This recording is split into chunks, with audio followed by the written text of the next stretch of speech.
ready for the hottest take? You gave me your hottest take. I'll give you my hottest take. Dude, I'm ready. You're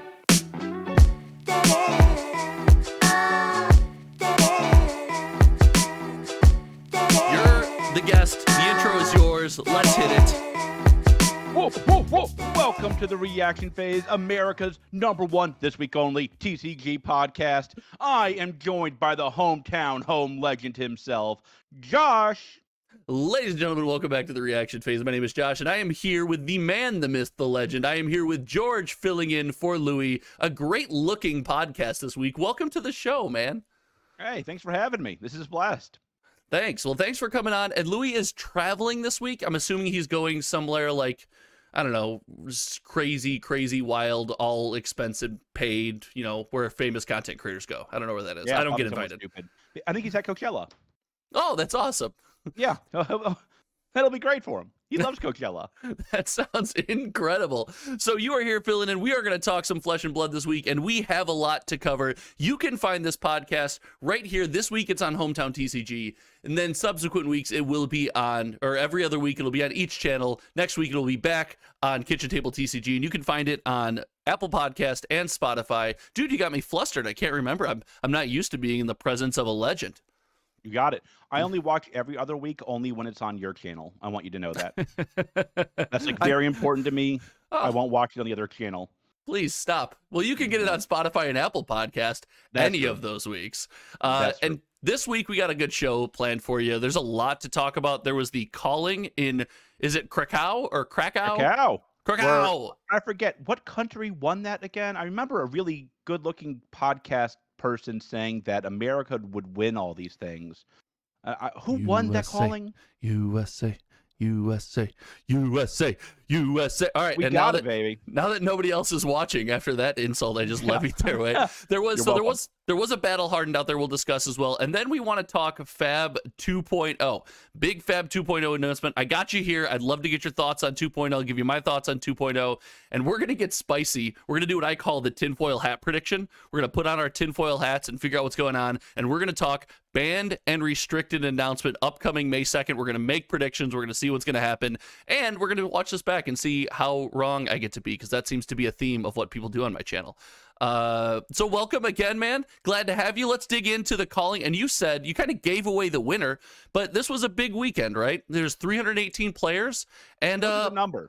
Yeah, that was a good number. It was. It was way more than I expected. Yeah, I mean, like, come on, like, there's a war like next door. Next door, right? Like, this is not like, you know, like when I heard that Yanji and Michael were going there, I was like, what? Like, really? All right. Are you sure? No. I don't know, man. Like, that's a big number. So a couple of things. Yeah, go ahead. Yeah, go ahead. I would say it's a big number. It's on Easter, so it's a big number, and I don't know internationally. I get flamed all the time for only having an American perspective, but spoiler alert, that's where I come from. This is the only perspective I have. But it was on Easter weekend, and it was right near a war zone. So when I saw the 318 number come out, I was with you. I was pretty stoked until I saw the 105 Viserai, the breakdown. Wow. There's 318 and 105 on Viserai. I was like, well, oh no. All right. Well, let's start with the positive. 318 is a big number. It is. I think it it shows what Dr. James White Esquire kind of hinted at in his interview, not interview with Rudy, that that Europe is growing pretty strongly. I go back and forth on how much I believe that and what I think about that, to be honest with you, but that's a different discussion. Sure. There certainly seems to lend some credence to that. 318 is a good number. Listen, I think my favorite at least favorite moment of the weekend was when they interviewed like the first person to win with Viserai. He's like, oh yeah, this is just overpowered. Oh, I didn't catch that one. He just threw it out there. He's like, oh, by the way, I plan on doing this a lot this weekend. Yeah, he's like, why would you play anybody else in Blitz other than Viserai? Like, why do you like losing? Oh no. And like, I don't know, man. Like, I get, listen, I find this really hard because, like, I'll be honest, I just don't care about Blitz. My sword doesn't play Blitz. We play Blitz the weekend before skirmish, and then skirmish week. And then we wait for the next skirmish season. Oh, okay, so you have a blitz block. When you hear a skirmish, you got a 2-week window to get your blitz in and then kind of get out of it. And that's because I've heard you mention your store is pretty competitive. Is that just because it blitz is kind of high rolly, right, as it sits right now? Yeah. I mean, like, it's that. It's also just like, I don't know, the way I understand. I listen to my players. I don't dictate to them. They tend to think that there's less innovation possible in blitz in this current meta. So there's just like it's the same Viserai deck 85 times. Okay. And that seems to be borne out. It's the numbers here suggest you're completely correct, and I'm gonna hit you with a counterpoint. When I started Flesh and Blood, I was all in on blitz. I thought blitz was like the best thing when I started Flesh and Blood, and here's why. I still, to this day, work my 9 to 5, and because Louis is not here, I'm going to repeatedly take shots at him. I don't have the ability to have quit my job and work as a full-time content creator because I'm not nearly as famous or handsome or as, smart or successful, any of those things. So I still would work, and then I'd leave, and we were trying to hit 3 different armory events a week to keep our finger on the pulse of the game, to try to build the community around us. John and I were going to 3 different armories. So armories that were blitz were great for me. I'd leave work at 5. I'd get there, we'd play. I'd still be home in time to see my wife, make dinner, hang out, watch a TV show. We were watching, something, Better Call Saul or something at the time.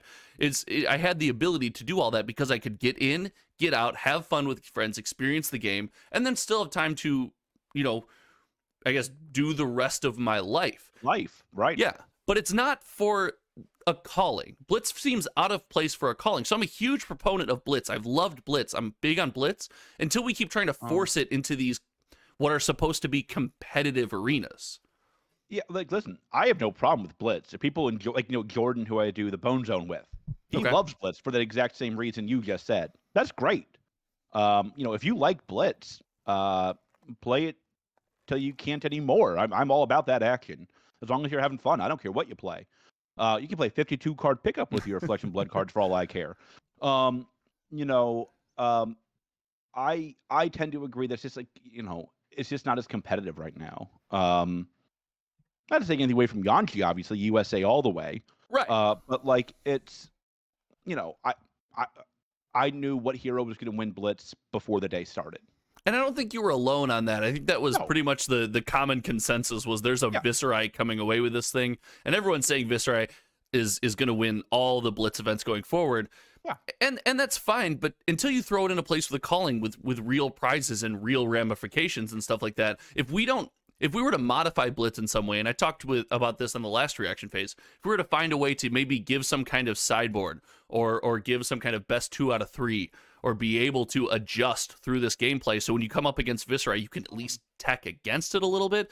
But what that does is that removes the great stuff about blitz we just talked about. The shuffle up, sit down, play, go home to your family. Now you've lost that.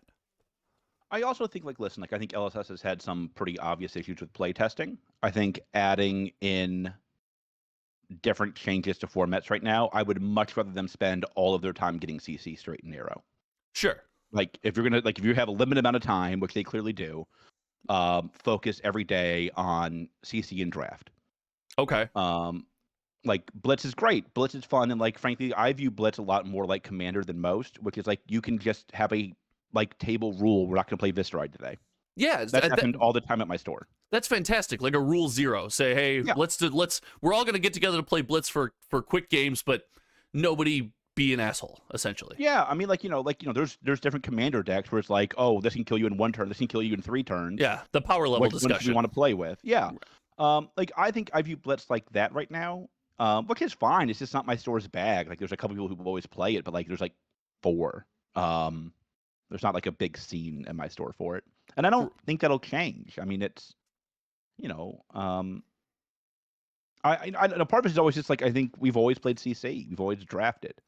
We don't even do sealed. We hate sealed. We just do draft and CC. Well, that's something I've talked about for a while, and I want to get your perspective on this because I feel like I'm just going to ask you about your perspective on a million things that I've talked about for months now, and it's this notion that we have all these formats in Flesh and Blood, and LSS is bouncing us between formats. I mean, you look at the Tales of Ari release, and that was clearly draft and sealed because it needed to be, right? Yeah. But then post Tales of Ari event, all major events continued to be this limited format. And that was okay because all the people that we just introduced to the game through these big events were familiar with limited formats, so they could see progression, they could play this game. But then we bounced over to it was back to Blitz at the time, and that seemed like a natural progression. Now we've bounced up to CC. So LSS is forcing us into these lines. However, there's not enough of us yet. We don't have a wide enough player base to have players that are dedicated, like we do Magic the Gathering, and say, I'm just a modern player, or I'm just a Blitz player, I'm just a limited player.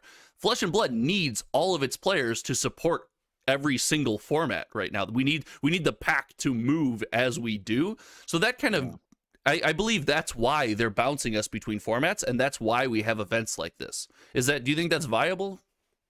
I think it's viable from LSS's perspective. I would not encourage stores to follow suit on that, to be candid. Okay. Players like consistency. And so if I have a new format every week, if 1 week is sealed, 1 week is draft, 1 week is CC, 1 week is blitz, your players aren't going to be improving in any of those formats. Mm-hmm. And players want to improve over time, especially like when you're selling it as the most competitive TCG. Sure. If you're a casual format, if you're a very casual store, I think that's fine. Do a different format every day. I don't care. If that's what your store wants, give it to them. Listen to your customers. But I tend to think players want to see and feel some self-improvement in their game. And I think that's hard when you have too many formats in a store. Listen, like I said, I have 4-ish players who play Blitz all the time. That's great. I support them. I give them free prize support. I give them free packs. I do what I can to keep them coming. But I'm not gonna have an armory day be Blitz. My players will riot. That's not what we do. I would love to see you come in on a podcast on a week after a store riot, just disheveled, burned ash everywhere, and you're like, I can't ever do it again. I can never do it again. It was funny. Like I had one person say we should do it because a couple of us are going to a different store in North Carolina's skirmish. Okay. And I was like, oh, no. I'm not going to change the format for 3 of you. Nothing but love. But that's on y'all. If y'all want to come in every day and practice. Yeah, the 3 made the suggestion, and the 11 behind him slowly pulled out the torches and pitchforks. You're like, no. Yeah. Not that. Okay, it's stores need to figure out their customer base. I think that works from a store level, but from the calling level, right? Blitz doesn't make much sense to me. So like we discussed earlier, Blitz seems what you laid out for me right there means that it feels more perfect that Blitz is an armory format and there for these stores. And not just maybe armory, side events at callings and stuff like that. I've talked about the importance of side events. I've pounded my fist on the desk like old school Donkey Kong for Nintendo and stuff like that. I'm like, I want these side events to become more of a relevant thing to bring people who aren't in the calling still to the convention hall to play Flesh and Blood. And maybe that's a good spot for Blitz.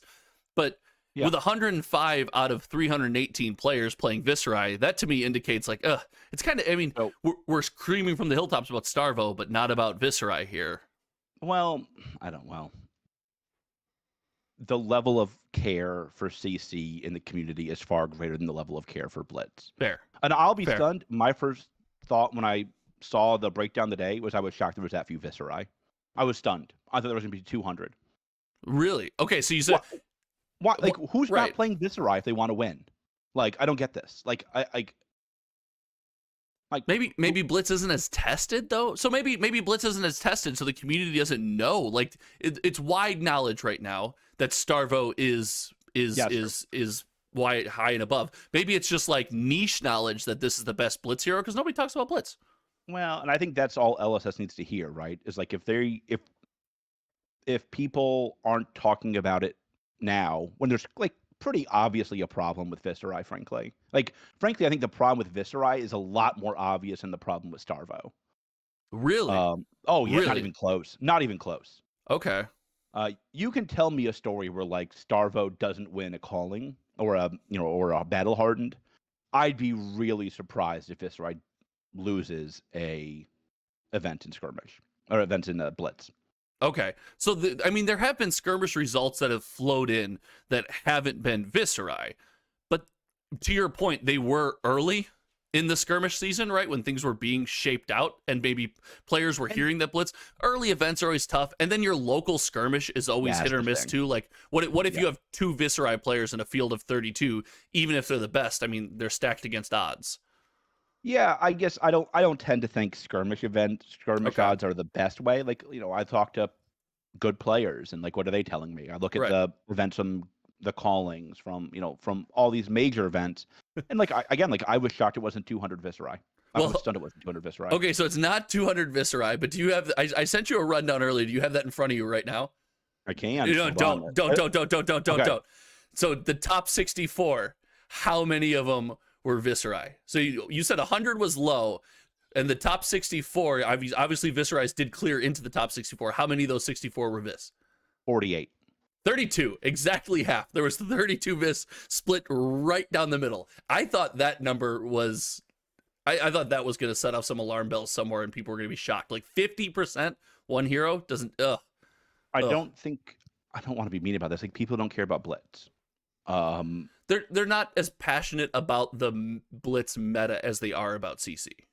Yeah, I mean, like, it's just I don't know why, to be honest with you. Like, I've thought about this a lot. Like, it's not just my store that embraces CC and draft. Like, nearly every major store. You're right. Like, I did a tour of the good stores in Florida, which I think is probably the most competitive flesh and blood scene in America. And they all do CC, and they all do CC. They don't even draft. They just do CC. Right. I don't know why Blitz hasn't caught on with a competitive community, but like, I think it's pretty clear that it hasn't.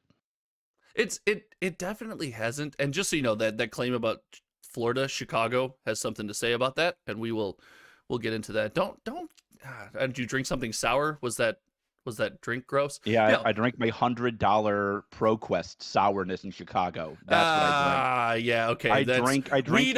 Chicago doesn't claim that ProQuest. We kicked that ProQuest out. I drank one ProQuest in Chicago being $100. That's what I drank. That is not part of our community. We have excommunicated that community. I have had personal and just visceral battles with that store owner, and I go back and forth with like, I should just let it go, and then I get amped up and I type this like crazy long angry message and I delete them. Like, okay, I need to not. So no, we don't claim that, but we got to have anyway. No, you got me off the trails.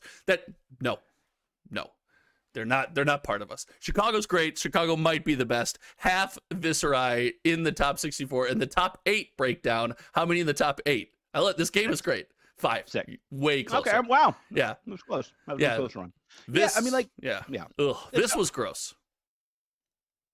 Again, I'm shocked it's that low, I'll be honest. Like, I really... Wow. This to me, like, everybody I know who's, like, good at Blitz, who's, like, really good at Blitz. Okay. Is, like, this is... Like, the question is which Viserai wins, not does Viserai win. So we hit this till it's dead. We've beat this horse at this point. Viserai is really good. Viserai did win, and you pointed out USA, Yeah, of course. I'm not saying. Like, these idiots that think that, like, somebody from New Zealand or Australia or Asia's coming over here to New Jersey, home turf advantage, and beating us in the land of the free, home of the brave. If we don't win this event, the amount of crow that I'm going to have to eat for the things I've said and the things you're currently saying on this channel is going to be nuts. We got it. We got it. Insane. Unless it's just nuts. I'm not worried at all. I'm a little concerned. You're writing checks with my butt, right? That's fine. That's fine. That's great. So we did have a battle. Wrong. Leave in the comment section below. I don't read the comments. How wrong I was. That's fine with me. Oh, God. If he's wrong, don't leave in the comment section below. I don't want the algorithm. I don't want the interaction. So this is why you couldn't quit your job. This is right here why you couldn't quit your job. That's the problem. Well, that and I keep having Louis on the channel. That's the bigger problem. Keeps crushing me. Yeah. So we did this Blitz thing. We had this Blitz event, but the sneaky underlying headline event, in my opinion, the random, there was a CC battle hardened at the calling Krakow, And the battle hardened broke down to the top 8, 5 Starvo, 2 Prism, and 1 Vis. So you've been screaming from the rooftops about Viserai, dude. There's only 1 in the top 8 here. Like, what are you talking about? That's true. That's I hate that. I hate that argument. Like, why ban? He's just good in Blitz. Why ban anything? Like, you can ban it just for Blitz. Like, that's fine. Like they did with Duskblade. Yeah, and Plunder Run, right? Yeah. Like, there's ways to handle this. And like in the 2.0 announcement, they specifically address that they can do that. Yes. Yes, they did. So like, if anybody's making that argument, I would go buy Louis' book, How to Read. Like, I think that is. Did you write that book? I did. It's Really? just pictures. It's just pictures. Really? No. I got to get myself. If I get a copy, you're signing it next time. When I finally meet you, you're signing that book. I'm gonna bring like a picture book and have you sign it, and I'm gonna Crayola crayon when you sign it. That's how we do it. 100%. So there was 5 Starvo in this top 8, and it does look like Starvo took it. Yeah, it took down the whole thing, which means one step closer to Living Legend. One step closer, getting there. What do you think? Do you think Starvo hits Living Legend before the next BNR announcement? Yeah. I think it'll be close. Let me be very like I am bold in my predictions of who will win the U.S. calling, or U.S. Pro event. I am not Pro Tour. I am not as bold in my assessment that Starvo will hit Living Legend. I think there's a chance he doesn't. Really? And is that just because of Prism's viability, in your opinion, or just things you're seeing around your store, people hopping off the deck? No. They have to. He has to win like basically every event except for like 1 or 2. Yeah, I think he can lose. I think he can lose one, or one big one, or like a big one and a very small event. I think. Right. So, yeah. That is a hard road to toe. Like that is like you have to have some luck. Yeah, 100%. And like, and this is where I said before, like I think Starvo is less of a problem in CC than I think Viserai is in Blitz. You can absolutely tell me a story where like Prism wins a couple of events. That wouldn't shock me at all. Right. I don't think that's shocking. Get lucky draws. Yeah, like that doesn't like that wouldn't stun me at all. I hope he doesn't Living Legend. I want to see them make the decision. So you want to see it go down to the wire. You want to see May 2nd hit and them, be forced to make a decision on Starvo. If you want to ban him, ban him. Okay. Like I despised this announcement. This was so incredibly unacceptable to me. Like, if you're telling me he's overpowered, ban him, nerf him, errata him. You've done it the last 2 sets. We know you're willing to do that. That's not shocking to us. You've now done it with Briar. You've now done it with Chain. Mm-hmm. Do it. Don't. Then he interview with Team Covenant where he goes like, "Oh, I've been misquoted. I never said we wouldn't use Living Legend for a balance." I'm like, well, wait a minute. You basically did. So I've never. Everyone talks about that quote. I've never read I never read whatever quote is always being referenced where we said we wouldn't use Living Legend for a balance thing. But the one thing I have always thought in my mind, so having never read that quote, I see Living Legend, and in my mind, it's a balance thing. Being a guy who played Magic the Gathering, back in the day, there'd be a powerful deck, and I played Standard, and when the key piece of the deck would rotate, then the deck would move out. So the rotation was its own balancing act. Now, maybe they'd have to emergency ban stuff here and there like FaB has, but LL was kind of like that, and not to the same, but to the same avail. Work because they told us it was non-rotating. This is something I want to talk about when we get to the 2.0. But like one of the selling points for early stores was it's a non-rotating format. Sure, like that was explicit to us. Eternal gameplay, constant use of the cards that your player base has that people own, and that is a huge draw to FaB, right? That's what makes Modern so popular, and that's what makes Legacy so popular. Even though they're a little pricier, you get these game pieces, you can use them forever. Yeah, so I mean, like, I don't know, like, I don't love it as rotation. Okay. Listen, like, I think if you're going to use Living Legend as a balance, I think it's a cop out. Like, I think you need to either, especially like, why didn't they just do that with Briar then? Why didn't they do that with Chain then? Like, if it is the way we balance the game, why is it now that we're using it to balance the game? Why didn't we use it to balance these other cards? It feels like a shift, and possibly there's more events now. Events are firing more frequently. It's going to happen quicker. than it would have happened with Briar or with Chain. But you want to talk about this when we got into FaB 2.0. We're going to talk about FaB 2.0. So let's just start here on FaB 2.0 with this living. Oh, sorry. No, that's great. Oh, with this Living Legend update and the weapons going with them, as well as the ban and restricted announcement, like being tied to this notion of Living Legend. Let's start here with FaB 2.0. Do you think that they should have clarified Living Legend in FaB 2.0? If James then a couple days later came out in an interview and said, I was misquoted, there was an opportunity to correctly quote himself in that article, right? And say, Living Legend is for balance. It is for this. It could have been outlined there. I think he should have, obviously. I mean, like, firstly, I don't care at all about them banning the weapons with the heroes. You're so I know. Wrong. I know. Sorry. I know. All you people dislike that take, and I know that, but like, it means so much. It means so much. It's so important. Like, why is it so important? What do you mean? Why is it so important? It's the same thing as when we got a Ball Lightning and a Plunder Run ban. Where did all the Katsus go when Plunder Run got banned? It's just a weird, like, soft ban on these other heroes. Like, you ban Katsu Living Legends out, and now Ira and Benji can't play, theoretically, because Kadachi's gone. Like, yeah, it's unnecessary. It's just unnecessary. Those guys don't deserve it. It doesn't stick in my I'm starting off really negative. This is, like, one of the only things I don't like in FaB 2.0. So this is, people are in the comment section are always like, oh, you're already so negative. I'm like, no, this is just one of the few things I don't like. I'd like so much, but I don't like George it. Is super positive. Josh, not so much. That should be the comments. I agree with you guys. Yeah, absolutely. You know, if I could, like, you know, LSS has shown a, like, deep fear of admitting that they've changed course.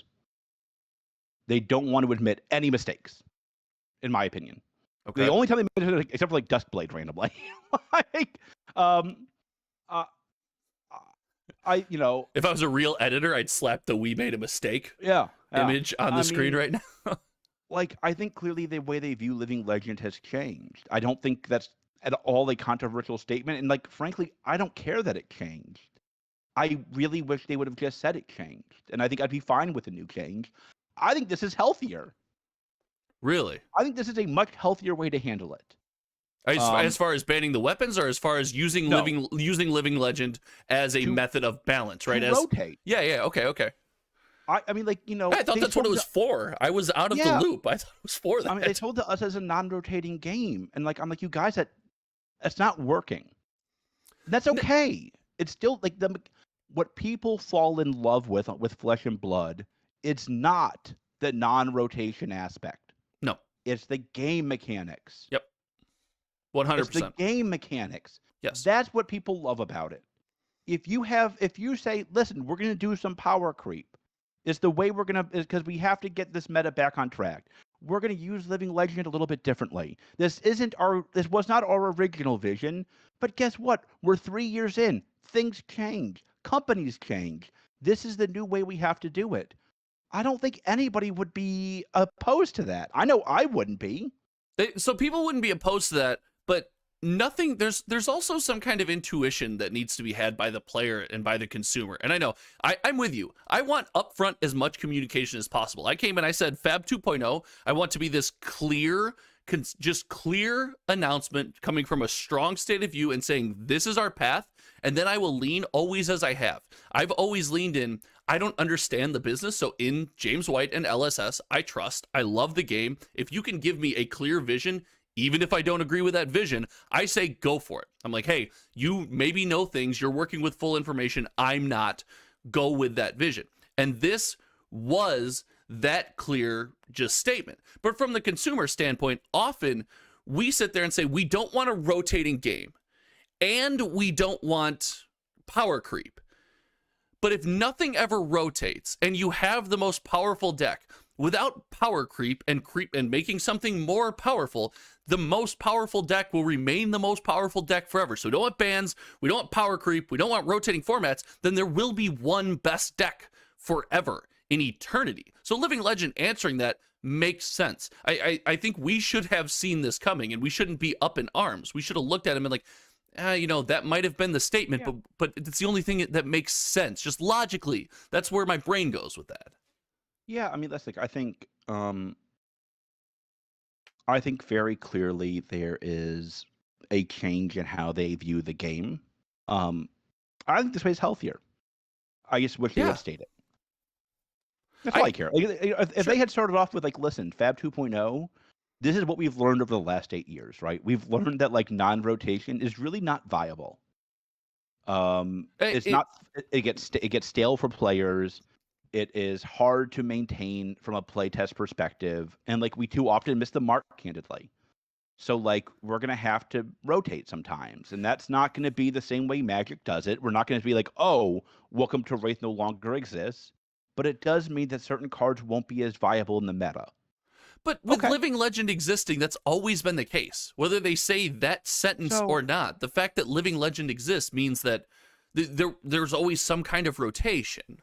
No, I mean, like, the way Living Legend was supposed to work, from my understanding, was that it was supposed to be seen as this thing of honor for this hero, right? So we'll use Starvo as an example because that's clearly the one that's going to hit Living Legend. Yeah, he's tomorrow. right there. He's right there. Yeah. May have already actually while we're recording. That's right. He's done. Welcome everybody to the new meta. I think so they would put Starvo. Starvo would no longer be able to get played. Starvo's gone. He's in Valhalla. Sure. With the other gods. Yeah. But they would then reprint something like Starvo. And you would basically have Starvo 2.0. Because it's not the function of the card that's been sent to Valhalla. It is Starvo himself.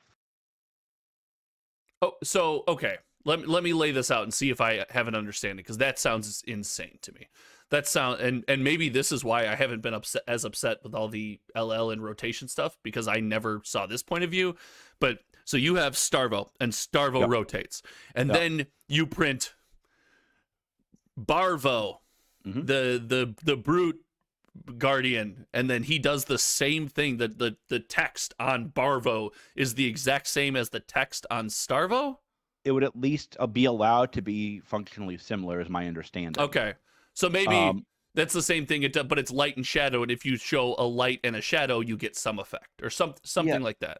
This is how they got away with saying it was non-rotating, because I can still use my deck. I now have Barvo instead of Starvo. Oh, okay. So the thought is you could slot the new hero into the same deck.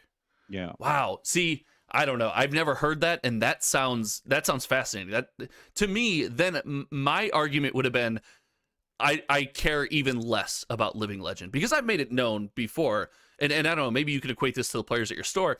I don't care about the lore as I don't care about the lore at all. It is the thing that like everybody always wants me to talk about the lore, and I'm like, I have no clue what any, and it's all, it's just not flesh and blood. It's like I don't care about the lore of anything. No, it's not. I played World of Warcraft, and I played it for like 9 years. I have no idea what happens in that game, but I know how to play my character and win PvP. That's it. That's where it stops.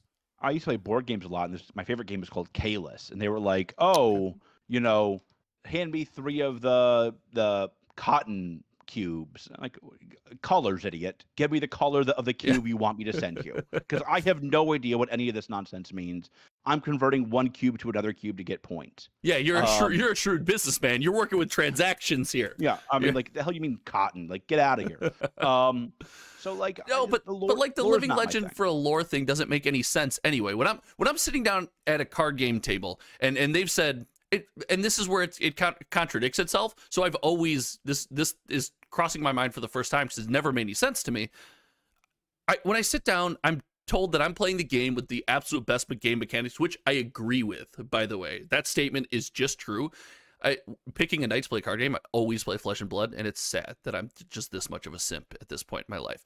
But I never think like, how does a card rotating, or what cards are legal or banned or restricted, or what my gameplay experience is going to be like on a game that I've been sold is the best gameplay experience. I don't care how the backstory affects that gameplay experience. I want that gameplay experience is the thing. Keep the main thing. And then if we want to, for fans of the lore, kind of shroud the game in that, that's completely fine. But don't affect this for that. And I've always felt it's that way. To hear that LL was supposed to be like, I don't know, mainly maybe keeping the lore or the story or how the Wraith world works more important than the gameplay blows my mind. I can't believe that's true. I can't believe that's true. LSS really likes their lore. It's probably really good lore. I'm just not a lore guy. No, I'm sure. I'm sure it's great lore. I don't know. They made me. I don't read fiction. I don't remember the last fiction book I read. It's been forever. It might have been high school. I'm not a fiction guy. My stream made me read. I did a Monarch first edition box opening to celebrate like 4K subscribers. So Mon 4 4K. Oh, I thought you meant a case price of 4K. No, I did Mon 4 4K, not Mon 2 1K. That was a mistake. And then afterwards they had me, so I opened this case, no legendary case, by the way, no extended art majestic, nice. And the whole time I was being positive, like, this reminds me of such a happy time, and just tears streaming down my face. And they made me read. That was the night the lore came out, and they're like, you have to read this. So I read like to a children's book. I read the lore, and I clearly realized how many names I can't pronounce. Yeah, I have no idea. It was horrible. It was a horrible. Yeah. I was sweating. Yeah, it was terrible. I don't know. It's not my thing. Anyway, so FaB 2.0, LL is in a weird spot. I'd like to. It's cool that James White has clarified it. If he's clarified it, that's neat. But there's so much more to talk about. I don't want to keep you for too much longer. It is a Sunday, but we've got a lot going on. It is Easter Sunday, which I can tell. I would say is your very festive, colorful Easter shirt, but I think that's just your shirt. We went to sunrise service this morning, got eaten alive by the no-see-ums. I don't know what the no-see-ums are. They are the world's worst pests in South Carolina. Oh. They're these little tiny insects that suck your blood. I see. Chicago is just so much better than what? Like what? Why? Anyway, I'll think of you finally when you're paying $100 and 8 feet of snow to go to your ProQuest. I'm gonna package that store and ship it to South Carolina, and it's like a virus. It'll just uproot out there and grow from nothing. You'll see it just spread in. Chicago does have the best pizza. We do. I'm glad to hear you not call it lasagna. Everyone craps on Chicago's pizza for deep dish and stuff. I had a bunch of family in Crystal Lake, Illinois. I went to Beloit College in Wisconsin. You went to Beloit College? Go Buccaneers. Get out of town. I went to Lake Forest College. There you go. Dude. Go Buccaneers. I mean, not that, but everything else was really cool. So FaB 2.0, now that we're so far off course that it's really funny, no more first edition. They, no more first edition, no more unlimited. They kind of centralized the pull experience, and I don't know. This seems like a decent move. I don't necessarily see a problem with this. There's still things to chase. There's no more unlimited edition, so as long as we can manage how much of a product is printed, it should be good for everyone.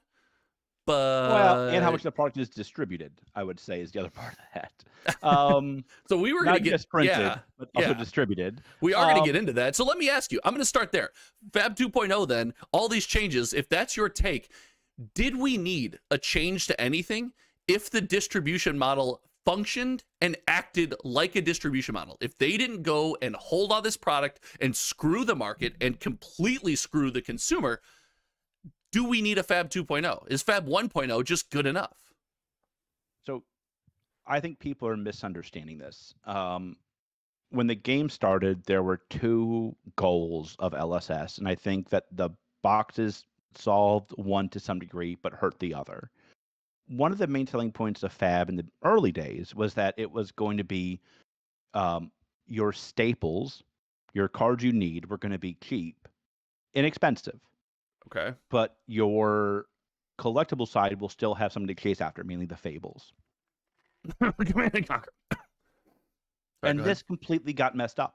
Like they fell so far short of that goal, it is like appalling. Right now, the only things that are affordable are nothing. Like it's like like there's no say. I can't I don't know.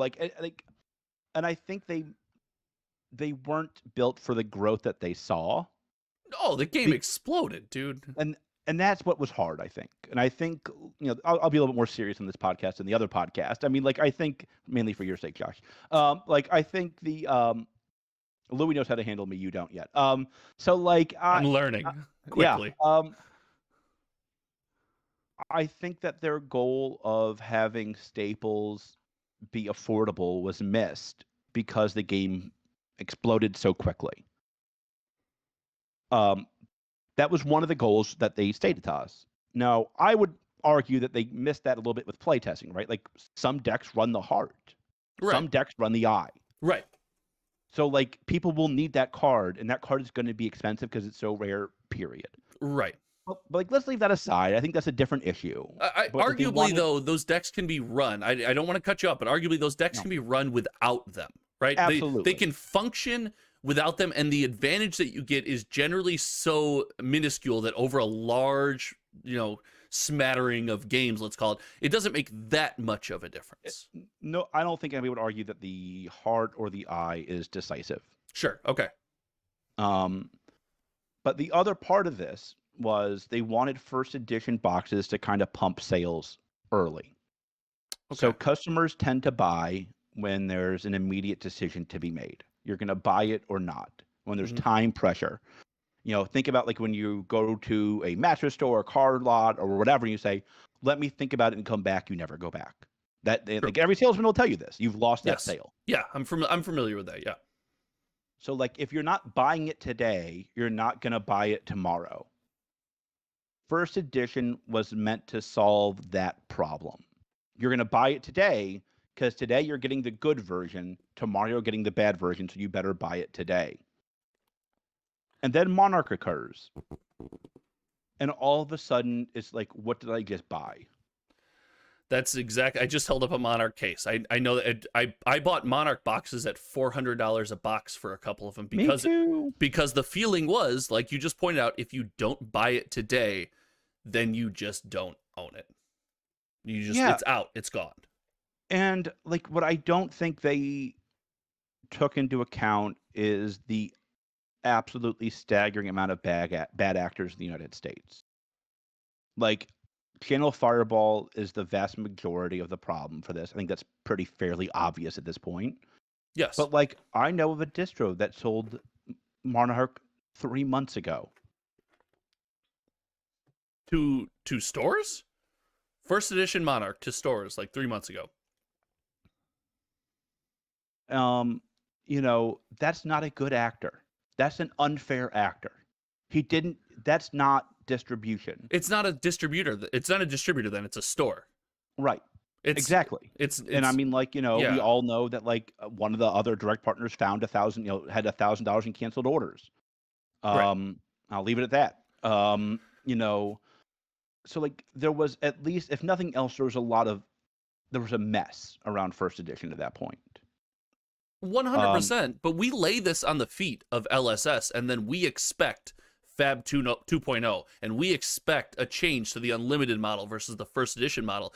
A lot of the problems you laid out are problems with distributors kind of being shady, with Channel Fireball, again, just screwing over the people looking to buy boxes, having so much product, not distributing the product, a couple distributors holding back from stores. And then the allocation, I don't know who does the allocation, if the distributors do the allocation or if LSS indicates, but the distributors doing the allocation saying, hey, these stores that have been running events get none or get 1 or 2 cases. And then, maybe it's because they don't have enough, but if they're finding boxes, they clearly have it. So it all boils down to, we lay this all at the feet of LSS. And I'm aware, LSS, being the captain of the ship, is responsible for the whole ship. But these things take time to right? These wrongs take time to right. This model takes time to fix. Is it fair then to say the Monarch release, all this problem with first edition unlimited, LSS, you need to change first edition and unlimited to be more special, when it seems like the distributors just screwed it up? I don't think that's fair. I think we don't put enough at the feet of the distributors who willingly said, no to the players, no to my stores. I see money to be made here, so I'm going to hold 1,000 boxes for when it goes up, and leak them out slowly and make my money. More emphasis needs to be put there than, hey, FaB or LSS, fix FaB, give us FaB 2.0, fix unlimited in first edition. That doesn't seem right. I don't go A to B with that. So I support the new box. Let me first state that, but I support it for a different reason. It increases the legendary pull rate. Okay. Slightly. I wish because you get rainbow. Sorry, you get rainbow foil and cold foil, right? Sick. Yeah. So like I like that they make staples easier to pull. FaB has always had this problem of Mhm. boxes being too cheap and staples being too expensive. And I've always said this, right? This is not, this is Econ 101 time, boys. Like, print more of one and less of another. This isn't rocket surgery. Like, this is like, one's too cheap, one's too expensive. I can fix that through supply and demand. And if you're LSS, you can only affect one of those. Well, you can affect both, but like you have direct control over one. Yes. You can control supply. Right. So print more legendaries. And like they're starting that. I wish they had gone further, candidly. I wish that, they would give more legendaries per case. But you can't just make this. FaB 2.0 is already a pretty big swing. The larger you make that swing, the larger risk you run of knocking the house of cards in on itself, right? If you're going to make big structural changes, these changes should be made incrementally over time. If I'm making content, if I'm pivoting into sorcery TCG content, one day I shouldn't just wake up and there's no more FaB videos on Hometown TCG, right? It should be one or two, and then it should be a slight pivot. There's no way. So LSS to the same thing. They shouldn't just be like, hey, gigantic pivot, everything changed, everything you know about FaB is not the same anymore. We're at a pivotal time here. That would have scared people away. We've already scared investors away. I don't like that huge change. And that's my point, is that if you're already going to scare investors away, go to players. But you need both. You need both. I agree, but like I don't like listen, players loved this change, collectors hated it. Stores were mixed. I think increasing the legendary pull rate would have been very wise. I think legendaries are too expensive. I still do. I have. I think they should have put a non-foil. I've said this. I think they should have put a box topper in every box that has a non-foil legendary. Make it the stupid white border. I don't care. So I like the white borders. Yeah, you're guaranteed one. I know you like white borders. That position won't be okay on this channel. Like that's great. You like white borders. They look great. You're just wrong. Like they look great. You've never played cards while eating Cheetos. Then they look horrible. Do you animals not sleeve your cards in Chicago? They look. What do you mean? Don't even. It's because it's too expensive after the ProQuest, probably.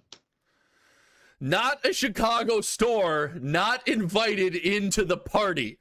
No, every time you talk about that store, I should have seen this coming. I'm mad. I'm turning red, and I know that I'm turning red right now. I'm so upset about this. Got him. I don't know.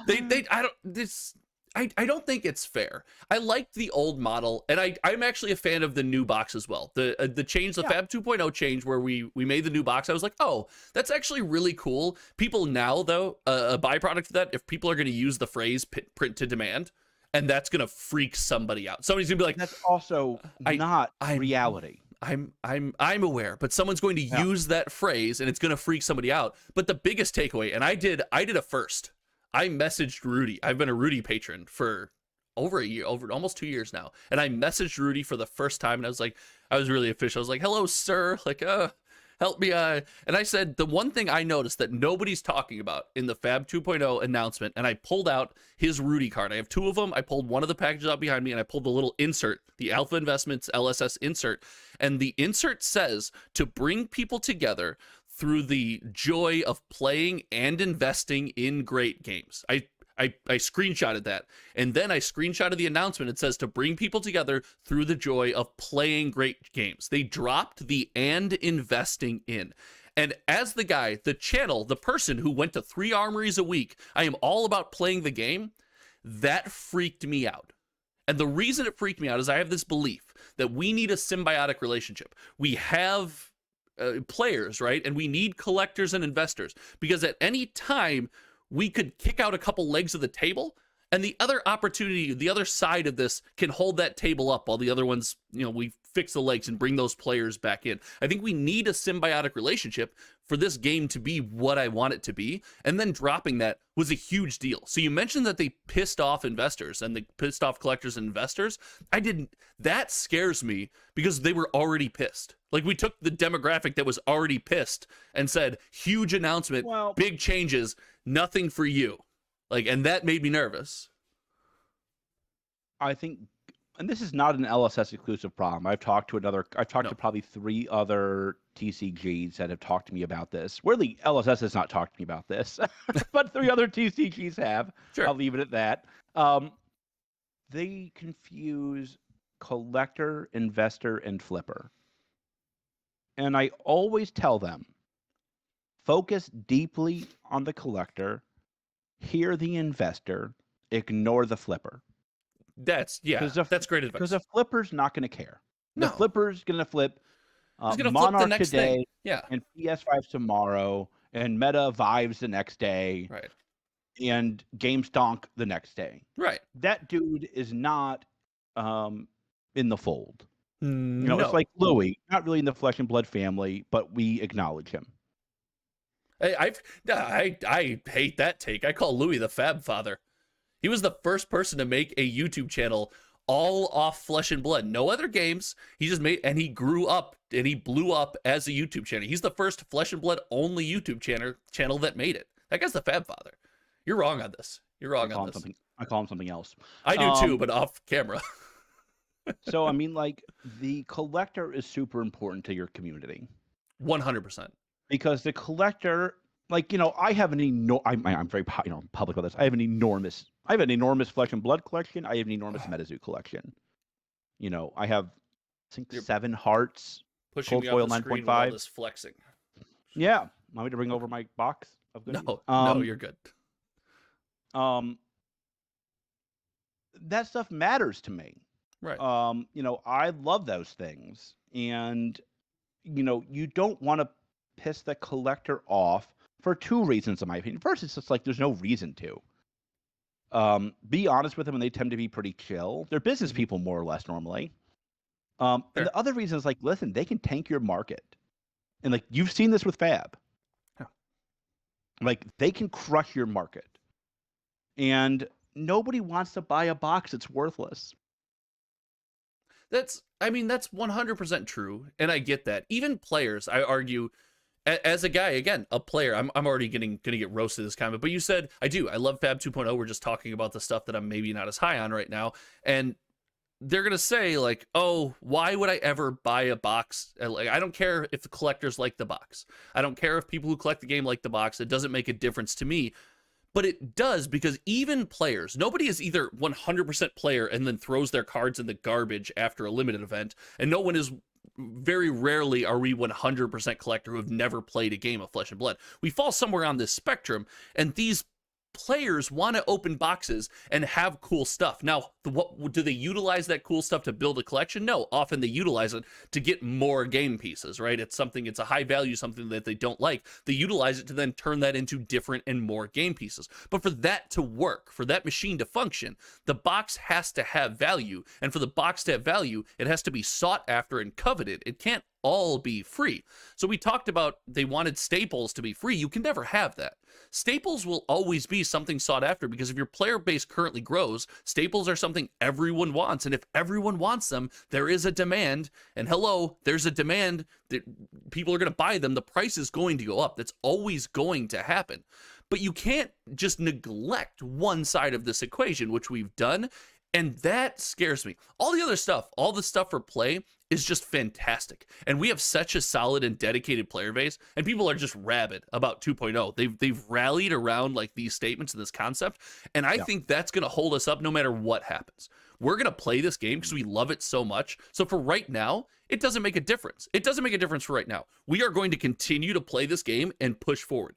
The problem is, if we don't bring collectors back into the fold, if decisions start to upset players, we've got no one on the other side of this ship to hold it up while players maybe jump off. I've always said this. FaB's #1 danger isn't players going away, it's stores going away. Okay. I think players will want it. I think the question is, can stores afford to carry it? Because not enough people will buy it because it'll sit on their shelves for too long, or... Yeah, I mean, like, Okay. Listen, like, we'll get into it. I mean, like, Channel Fireball, I know you were wrong about this last week, and that's fine. Channel Fireball is de facto selling a box of Everfest for $65. What do I have to spend to get the de facto box? $80. Oh, okay. Then you get 15 free dollars. But no, I don't get 15 free dollars. I get product worth $15. No. If I got a you get rebate, gift card. Yes, but that gift card is not dollars. I can't turn You that can gift. sell it for like $14 on your local family Discord. Maybe. I guess. So like, all I right, get. so you're right. I'm sorry. They charge $66 for a box of Everfest. Well, it's tough to be wrong, but get used to it around here. Yeah. So like, that is that is single digits away from what I have to pay as a store for Everfest. So Sure. I now have to tell and I'll be frank, I've had this discussion with my customers. I'm like, if you guys want to come here and play, but only buy your boxes online, I can't carry this game. I can't. It's like, I have to carry something that leaves the lights on. Right.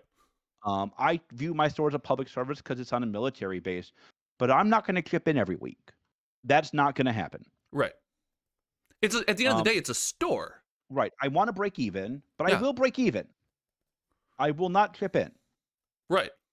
And so I'm like, if you guys want to go buy your boxes on Channel Fireball or these other pieces, that's fine. I can't carry this game.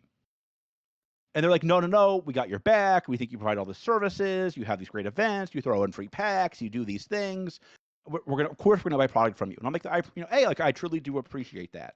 Right. That means a lot to me. But like, I don't know how many other stores are willing to have that tough conversation with their customers. I said this: LSS does more than any other company by a mile to get players to play in your store. They do less than any other company to get them to buy in your store. They do everything they can for you to buy online and play at your LGS. And I think that's it. And I don't think they think about it that way, but I think that's the way it feels to me. I struggle with this because I don't have skin in the game. Unlike you and Louis, right? I don't have a store of my own. I'm lucky enough to be partnered with a store, and I love the store that I'm partnered with. They're awesome people. It's a really cool experience. But I also have spent most of my life up until, recently, up until the partnership, looking at things like this from the consumer perspective, right? And from the player of Flesh and Blood and people buying Flesh and Blood. And I have cases of Monarch back here the one I held up earlier that I bought I had access to distribution when Monarch came out. I had snuck in through kind of like a back door and was able to get a couple cases of every Flesh and Blood set from a distributor as an individual. That was cool for me, I guess. But even getting a couple cases of Monarch at distributor price, I paid, I think it was like $300 a box at one of my LGSs because I played there every week and I supported and I went there. However, the difference is I bought one case there, right? And I bought one case at $250 a box. And I bought one case at, $125 where they took my wrapper at the 3 different stores that I played at and stuff. But then the rest of the Monarch I wanted to pick up, I definitely didn't go back there because it's not feasible for me. So it's always seemed like, from my perspective, the store has to, while I support them, has to also be competitive, right? And you have these stores, especially we talk about Monarch and stuff, that are selling, they were pre-selling Everfest at like $225 and stuff like that. I think, but that was a Channel Fireball thing. They started that fear train as well. But if stores go there, as a consumer, I can't support that. If stores do that, they don't deserve to be in business. But with Channel Fireball, they have to, right? No. Listen, my store was $100 per box for Monarch, period, full stop. You came in, you got a box $100. It is that simple. Because that to me is fair. That's a fair markup to me. Okay. Stores do not, in my opinion, have the right to rip you off on hot sets, then whine when you don't come in for the less hot sets. You've lost that right as a store. Okay. I'll go back to your favorite store, your $100 ProQuest store. That store has no right to complain if you don't buy boxes there. They've lost that. We're actively trying to get people to completely stop doing as much as possible. Of course you are.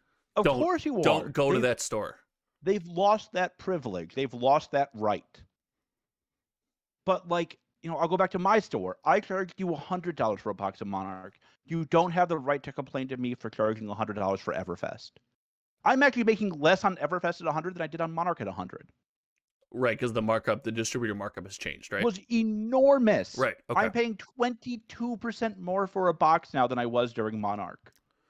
And again, is that an LSS dictation or is that a distributor dictation? No, that is a distributor dictation. And so this takes me all back there, man. It just takes me to the distributors. And I'm lucky. I'm going to pause here and just thank you for being on the show because I don't get this perspective. This seems like we've spent weeks and maybe even months screaming from the hilltops, LSS, fix this. This is ridiculous. And it's not LSS's fault. It's complete. It's completely. Ooh, you had me the first half. Not gonna lie. It just feels like everything you're saying is all about these distributors screwing things up and screwing people over. You made a comment, and I listen to your podcast every other week when it's on my channel. When I post Metazubi with you on my channel, and Louis just doesn't know it. I do a repost and just get some views and some dollars. You know what I mean? Yeah, nice. it's pretty. It's pretty great. But you made a comment saying these aren't our boxes from the store's perspective and the distributor's perspective. You said it's my responsibility to get these boxes out to the players. What they do with them from there is that's what creates the secondary market. But I am able to, I look at a sheet and I can see my markup, how much I have, how much I'm going to sell, and I can say these are the numbers I need to meet to make my store run. And that speaks volumes to me. But everything you've laid out is the distributors take that sheet you just did, crumple it up, throw it away, and say, screw all of you. We're making as much money on this product as possible. And that has nothing to do with LSS. That's not fair. So you had me the first half. LSS needs to call these bozos and get them in line. And if they're not able to, they need to publicly say, these companies are being bozos. This is what Mike did. This is what Mike did with MetaZoo. When Channel Fireball tried to do the exact same thing to Nightfall. Damn it. I had an alarm on my phone for the first time you said MetaZoo. I was going to do an air horn thing and I missed it. Okay, sorry, go on. I still love you, Mike. You're the goat. When Channel Fireball tried to play the same game with Nightfall that they did with Monarch, Mike posted something saying, I have heard the community. This will be remembered when we renegotiate the contract with Channel Fireball, which will happen shortly. And if you notice, they got a lot less wilderness than they did Nightfall. I want that chutzpah from Dr. James White. But you just mentioned that contract. That contract is a bargaining chip.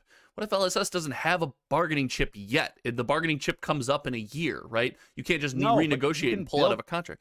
But for any number of reasons. Wait, hold on. First of all, that's not true. There's something called you can constructive breach. You can breach a contract. Sure. But let's say your lawyers are telling you that that's not wise, which it probably isn't, to be candid. Fair. You can still say publicly, I don't like what's happening. I'm going to release my print run now. Imagine what happens to Channel Fireball's $500 boxes if they come out and say, hey, FYI, we printed 3.3 times as much Monarch as we did Crucible. I'm doing a U, but the whole time people were yelling and screaming from the hilltop that LSS overprinted. This is LSS's fault. And Channel Fireball selling $500 boxes, and then LSS is like, yeah, they're selling 500 boxes, but we print 125,000. Aren't people just angrier at LSS? Which again, not fair in my opinion. That's wrong. I don't know, man. I think they did this before, right when they saw Monarch was going to get stupid. Oh, so you're saying as Channel Fireball every day they were charging 400, then 450. If they saw the 450, they just put out an announcement on the FaB TCG. Here's my print runs. Good luck, God bless. But they're a new game coming into their own. Channel Fireball's clearly their biggest distributor. Are they like, if we piss these guys off? But then there's no more flesh and blood. Then there's no more flesh and blood. And there is the problem. They signed a contract they can't afford to piss off the other party in. Yeah, so they can be reactionary, right? But they can't be proactive in this scenario. And I think FaB 2.0, they're moving into the phase where now they can be more proactive, right? They can sit there and they can hold feet to the fire. They can make these decisions, and I hope to see that in the future. But with the past that we laid out, they can't be. They can only be reactionary here. I can't help but notice they did not mention any changes to any partnerships at all in this entire announcement, or even a hint that they were coming. I thought they said something like partner stores or something, or partner distributors. I thought they mentioned some change there. They thanked them in the first paragraph along with the LGSs. Oh, is nice. that what it was? That's It was very touching. well, you got thanked. I guess I get concerned, and yes, maybe we could see more action from LSS on the back end here, and going forward, I'd love to see if someone does this again or is holding back boxes, which is, again, that's just ridiculous behavior. But I think our community vitriol, and you confirmed it for me, just needs to be pointed at these distributors. They're not distributing the product. They were entrusted with the product to distribute the product to us. They're refusing to do that. And with them being the base of that chain, when they screw that up or they alter this chain in some way, the ripple effect is felt downhill. It's exponential. I don't know, man. I'm more angry with distributors. I'm more angry with distributors after talking to you than I am with anything else. I am too, but I also think like with LSS needs to give them a stick and a carrot, and right now they're giving them neither. Yeah, they need to bend them over the knee or something like that for sure. Yeah. Something else. Yeah, I can agree with that. And as well, it's also like stop giving these bozos all these dang boxes. How do you know why Channel Fireball has to do $66? I'll correct myself. Boxes of Everfest because 80. They got too many boxes. Yeah. They have no choice but to dump them. Why was I allocated? So sure. Why was I allocated? And then now Distro still has Everfest today. But wasn't it distributors that allocated you? You were allocated by your distributor, not by LSS. You were allocated by what is it? One is PhD or something like that. Or something. We don't name names. Sorry, I don't name names. I'm not saying that's allocated. I'm not saying that's. I am not saying that's the distributor that allocated you. I was naming the only distributor name that I currently know right now. But you were allocated by the likes of a distributor like that, not LSS. LSS did not allocate you. LSS did not say, George, you only get this many boxes. LSS said, hey, distributors, here are all of the boxes. So your qualm is with your distributor. Mm-hmm. But that's not an LSS problem. But like I go back to this again, your favorite game, MetaZoo. Mike goes to this distributor and says, hey, how come George only got X number of boxes? Where did you give boxes to exactly? He knows where every box of Wilderness went to. Okay. And this goes back to having a U.S. presence. And this goes back to understanding U.S. business, frankly. We're awful. We are miserable. We are miserable garbage in business. We are. We're squeezing every dime out of every situation at every moment. So, like, I've said this, right? Like, I think LSS is used to a softer New Zealand, Australia capitalism. We don't have that here. We're awful. We're monsters. We are. We're horrible. Why people. We're going to win the calling, or the Pro Tour. But I should be a New Zealand content creator. I always say, like, hey, maybe let's go to our armory and not play the best deck. And everyone looks at you like, I'm looking to smash. I think they need somebody here to kind of oversee these bozos because they're killing the game. Sure. I struggle with they're killing the game that you just said because FaB 2.0 proved something to me. Is I love the thing that my biggest takeaway, I did a whole video about this, is the wrap up was the whole community just like rallied behind this. All of FaB Twitter, all of FaB Facebook was just rallying behind this. And yes, I'm not saying that 100% of the population was happy with everything. I've laid out some things I wasn't. But what it showed to me is that the community said, I got a clear vision. I got a clear announcement. I'm happy. I loved the communication. He goes, and I love this game so much that the details of what you said were less important than that you just addressed me. And they all rallied and cheered from the hilltops. And I was like, that to me is the sign of a community that can carry you through a lot of dark times. And I was happy about that. But the distribution thing and the lack of collectors is the only thing that gives me pause, because I do respect the balance. I respect the fact that you need both. And again, people have already said to me, you don't need collectors. You don't need investors. I argue you do. Somebody has to want your product. Somebody has to want the product that has no decent playable cards in a given meta. Somebody has to be buying that. Somebody has to be opening that. Somebody has to be shelving that. Somebody has to absorb that product. And that's where we get our collectors and our investors from. I don't know, man. It's and I go back to what I said earlier. FaB's danger point, in my opinion, is not players leaving; it's stores leaving. right, and that is what will cause FaB to struggle if it struggles in the future. It's not going to be players saying this game sucks, now I'm out. The mechanics are too good for that. yes, Maybe they hit a breaking point with balance. That's a different discussion. But like I think the danger point for me is not players; it's stores saying this isn't worth it to me. This is too frustrating. I'm not getting the boxes I need. I have to price too cheaply. This isn't for me anymore. It does suck that like stores can't sell a box of Everfest at anything other than $80 right now. Like, well, I mean, like it's tough. And okay, the problem is if they didn't have that, you'd have like stores would riot because like you'd have. The other problem is that distributors charge wildly different prices based on where you are geographically. Really? I paid $10 more than my good friend who's in Chicago per box of Everfest. You have a good friend in Chicago and you've been talking mess about the Chicago LGS and the gaming TCG scene is just the best. Like, what are you doing? It's just incredible. Anyway, you paid $10. I'm sorry. I get attacked. $10 more. That's insane. And that's because my distributor happens to have one of the owners living in that distributor office. So the owner looks over all of the prices. So I'm paying 18-ish. I'm paying some number of percentage points more than my friend in Chicago. That's dangerous because now he can afford the $66. Right. I can't. But you can't. And in a global market, when the internet is a thing, you can't rely just on foot traffic, or most people can't rely just on foot traffic. There's a few places with a great community that has been built up over time and these great locations that they can. And that's an exceptional game store, like regardless. That's why I stopped selling online. Because I'm paying too much for boxes compared to my competitors.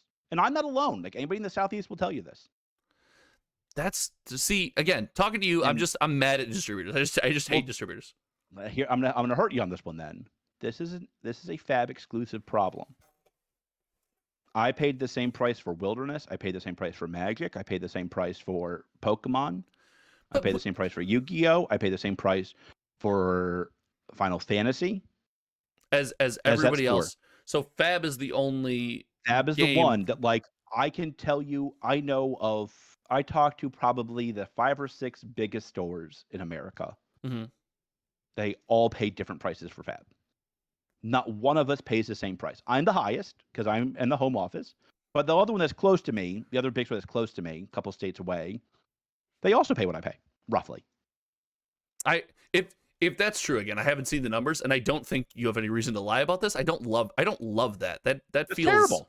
That feels I don't love that. Leaves a bad taste in my mouth. But it leaves a bad taste in my mouth because of the distributors. Now you've made a good point. I do want to see LSS then turn around and say the problem is if every distributor is screwing them in some way, it's wait a minute, boo-boo. Only one distributor does that. Oh, okay. Well, they use Channel Fireball as a distributor, and Channel Fireball is screwing them in some way. That one's obvious. Yeah, there's this secondary stores. There's this second mystery distributor that is screwing them in some way through these changes in prices. If they rebuke both Channel Fireball and mystery distributor A, they're down to one distributor. Isn't that you can fix that? You can add more distributors and get rid of this one. How many viable distributors are there? I Alliance, thought there was only ACD, Magazine Exchange. We don't. Whoa! We don't name names. We don't. I can name one that they don't use. Go to ACD. Go to Alliance. So okay, I'm on board with that. I'd love to see some action taken, but I'm not. Don't go to GTS. Screw MVP Sports. But like. I don't know who you're calling on my channel right now, but forget that. Screw that. Yeah. Well, GTS has a customer-facing store called MVP Sports. Oh, they have a Card Shop Live. Or I don't know. I'm probably not supposed to use. I'm not a big enough creator. I can use the exact name. There's no rebuttal coming for me, right? Like it does not matter. Come at me, Sasso. What's up? So yeah, I'd like to see the distribution model addressed. And I struggle with criticizing that because I've always respected the idea that LSS is a large ship at this point, and pivoting is going to take time. Yeah, it could have been fixed by now. If they're fixing it right now, I'm a happy camp. Wow, your face There's is like, huge. didn't he say they have like 30 employees or something like that? I'm not talking about the size of the employee count. I'm talking about the game of flesh and blood at this point. The idea, the thing that exists in perpetuity is large. So it's going to take time. I'm on board. I want to see it fixed. I want to see that. We know they did about $5 million in gross revenue to LSS roughly in Monarch at this point, right? 1.25 times a rumored $40 box. That's about $5 million in revenue. Okay. So let's say they did $30 million in revenue to be generous last year. Okay. That's not that big. You're not talking to Louis here. That's ridiculous for me, but I understand what you're saying. Yes. No, like 30 million in revenue is not like, whoa, holy smokes, Aronis. How, that's a firm, smaller side of medium company, larger side of small. I'll hit you with the same theory that I've had all along. I still don't like to see drastic change, like instantly, snap of the fingers, because now anything can happen. I'd like to see small incremental change over time. But I'm on board with you. I think we're fighting against each other, and I'm on your side. I want to see this distribution change. If everything you're laying out for me, it seems like these are issues that need to be addressed, because the goal right now is to grow the player base. So we lost a little sight of FaB 2.0. That we were talking about. I think FaB 2.0 leaned into like growing this player base. We got Commoner right. We got another whisper of PvE. And for anyone still watching, I'm going to give a probably cold take on PvE. No, games have had PvE before. Arch Enemy and Magic was one of the most fun things I've ever played, but the community didn't take to it. It just bingo. They didn't take to it. No, I will go to like me and Louis next week. Wait, are we on the same side of this as this? Yeah, PvE. I do not understand this at all. At all. It has to be game-breakingly different. It has to change the TCG PvE experience, and other TCG PvE experience has been fantastic. And for some reason, the community didn't adopt it. It's just been something great that people are like, we don't care for it. But if this takes over, that's awesome, right? It's so cool. I just don't. I'm hesitant. TCGs are inherently competitive. Sure. PvE is inherently not. Well, I don't know. I'll be competitive when I go with my friends and I'm the one carrying the group. I will let all of them know that I'm carrying their weak, lame, I don't loser know. butts. I am like, this was like the part of the Rudy video that like I disliked the most. He's like, it'll all come down to PvE. I'm like, uh-oh.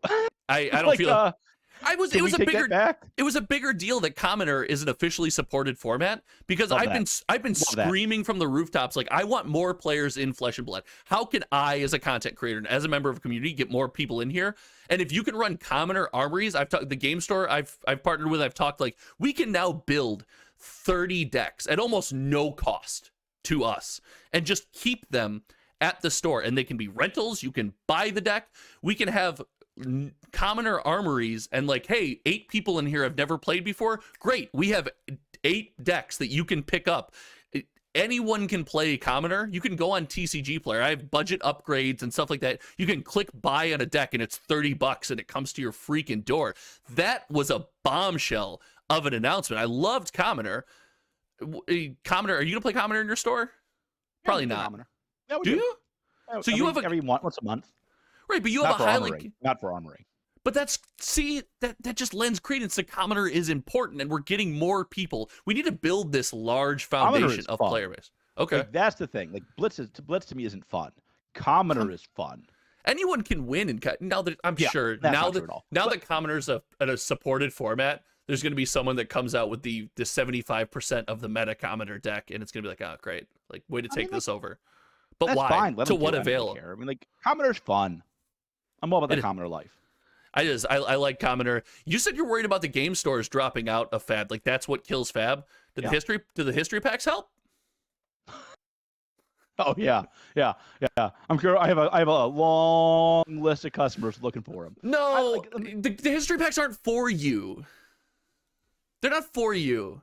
They're for the game store that picks up Fab in 6 months from now and needs a jump start and a shock into this Fab. Is for the store who didn't take Welcome to Wraith Unlimited, didn't take Arcane Unlimited, didn't take Crucible Unlimited, but now wants a history pack. But now wants to get into Fab. Yes.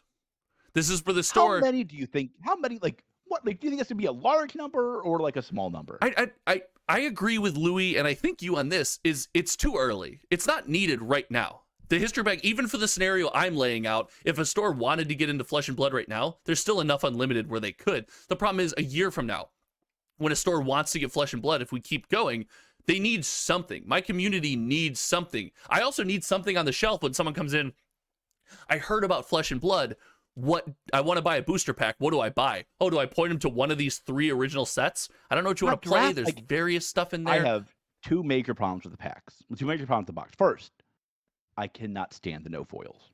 I cannot stand that there's no foils. But it's not. Cannot stand it. It's not supposed to be foil. It's for people. Why? It's for people to play with.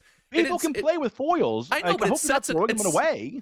I do. I'm just, I got it like that. But no, it sets it aside from something else. And I know the whiteboard does that as well. But it keeps now because there's no foils in there.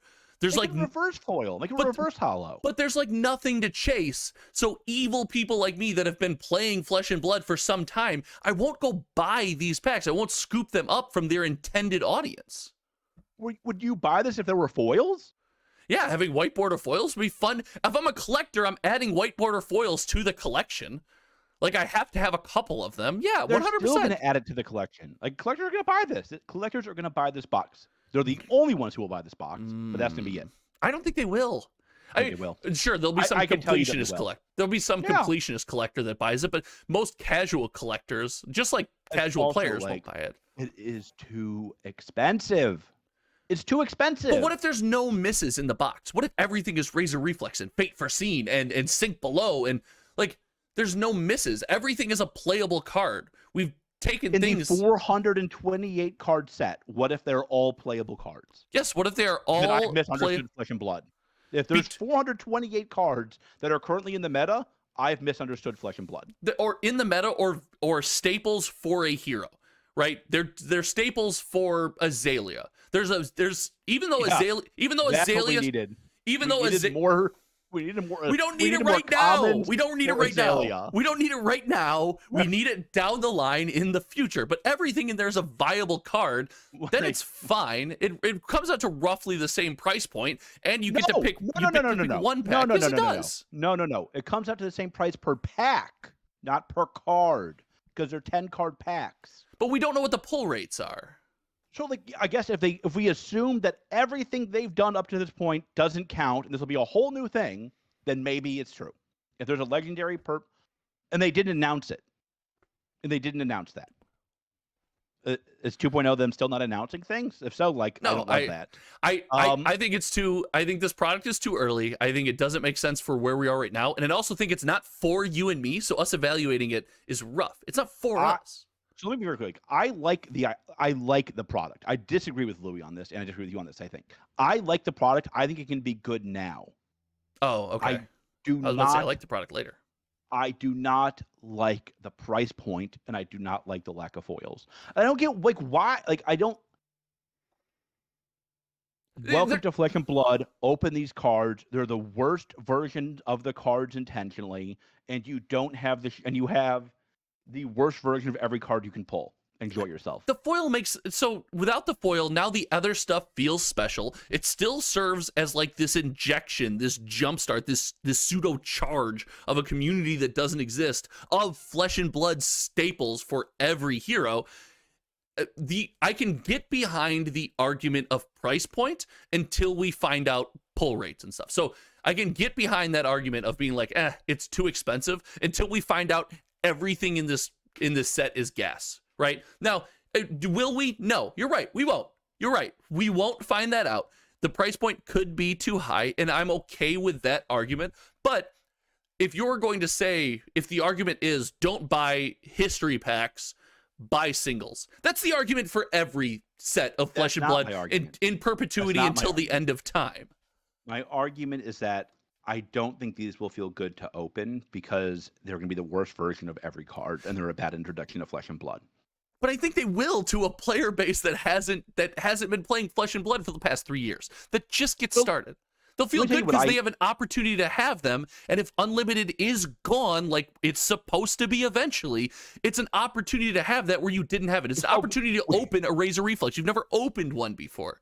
It's a cool experience, or an opportunity to open a Tectonic Plating or a Tunic or something like that. That's neat. Do you know how many boxes you're going to have to open a Tunic?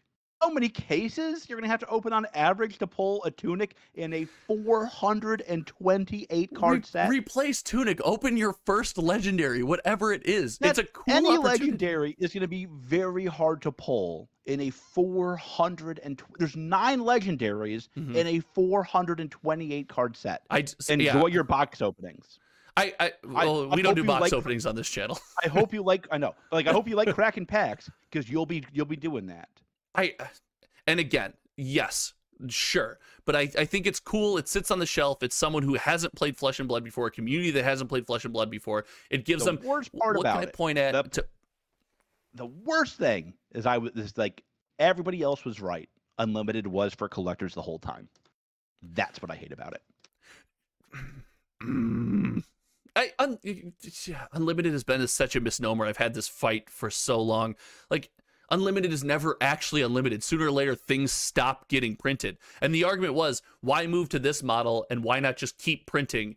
Why not out of print Arc, Crew, and Welcome to Wraith? Because that's 3 separate sets. You're now sending to the printers and managing. Sets. Yeah, but you're managing that. Yeah. God, the guy who loves Crew is just not here. Crew's fine. Yeah, it's okay. Crew sucks. Crew's fine, but it's of three the separate. Of the first 3 sets, Crew was the worst. Of the second 3 sets, Everfest was the worst. Come at me. Tales of Aria was the best, my favorite set so far. I love that set. Shout out to Briar. We're not going to get into Briar ban discussions. Anyway, we differ a little bit on the history product, but I think time's going to tell. Like it. Yeah, I like it. I like it not. I like it not for what exists right now. I like it for a future that I can see. You can sell me on a future where we need it. I like it today at $80 a box. Okay, well, I mean, we differ on that, but we're wrapping up. We've gone so long. The last thing I want to get is I want to talk about. You talked about Briar, and you have screamed Briar's name from the hilltops, even in this episode where there was no Briar topic. I'm starting to notice this about you. Let's talk about the B&R announcement coming up on May 2nd. We're gonna put our tinfoil hats on and give me some theories. I'll give you mine. My tinfoil hat theory. Are you ready? I'm ready. Seeds is unbanned. Whoa! We're unbanning Seeds. We're unbanning Seeds of Agony in the upcoming announcement. I asked for hot takes, not Inferno takes. This is my hot take. If you're asking me to put on, if you're like, hey, give me a dark horse that could win me millions of dollars, that's my dark horse to win millions of dollars. Seeds of Agony is unbanned. And let me walk you through a reality. Let's play this game a little bit. Right now, Starvo either Living Legends or doesn't. And if Seeds of Agony is unbanned, Seeds of Agony Chain gives Starvo decent run, but is still vulnerable to Starvo because of the high roll effects. Still completely vulnerable. Starvo can pivot to this weird fatigue model with efficient blocks with Crown and Shield, where you can make good use of that, especially playing non-attack actions on chain and breaking this combat chain, right? Being able to re-slap Rampart down there for more and more value is high. So plays decent into that, but doesn't just naturally have this edge where if you see Starvo on chain, you win every game. It's a 50-50 back and forth. It's a natural counter to Prism, which you're hearing, oh, Prism is the next thing. I want Prism bans. I want Luminaris ban. I hate that take. Everyone wants us. It's just a deck that counters the existing deck. Don't talk to me about Viserai. Don't talk to me about Prism bans. And Viserai essentially wins right now with this OTK strategy. It's got OTK. This is a real thing, and it's a real good deck. But what is Chain with Seed's weakness? What did it lose to in Vegas? Tank Prism that just sat back and played efficient and effective defense. That's what that deck does. Unbanning Seeds doesn't break any of those decks. And now I'm going to get you with one more. It gives the opportunity for things like Katsu and Lexi to come into the meta. Why? Because Chain hates relevant hit effects. Chain hates relevant and detrimental hit effects, and both of those decks, if Starvo L's out, can then come in with relevant hit effects. Chain is in the meta, vying with these other decks. However, Lexi and Katsu niche counters to Chain because of relevant hit effects. It just makes sense. It's just correct. Seeds of Agony, unbanned, May 2nd. You heard it. You heard it here first, right now. Wow. Yeah. Wow. What do they do with Starvo if it does not Living Legend? Oh, it just sits there. It keeps. They don't ban it. They don't do anything to it. I don't think you can. You just had an announcement, and you had a chance in this announcement to say Starvo either Living Legends out or we ban him May 2nd. You could have just made that statement. And when you don't make that statement, or even you don't say Living Legends out, you just say we're not banning him now, but he's banned on May 2nd. Like, starting May 2nd, we ban Starvo. You could have just made that announcement. And by not making that announcement, you're committing to, we're not touching Starvo. I laid out a possible Awakening ban. I could see the Awakening ban because the free catch-up mechanic feels gross.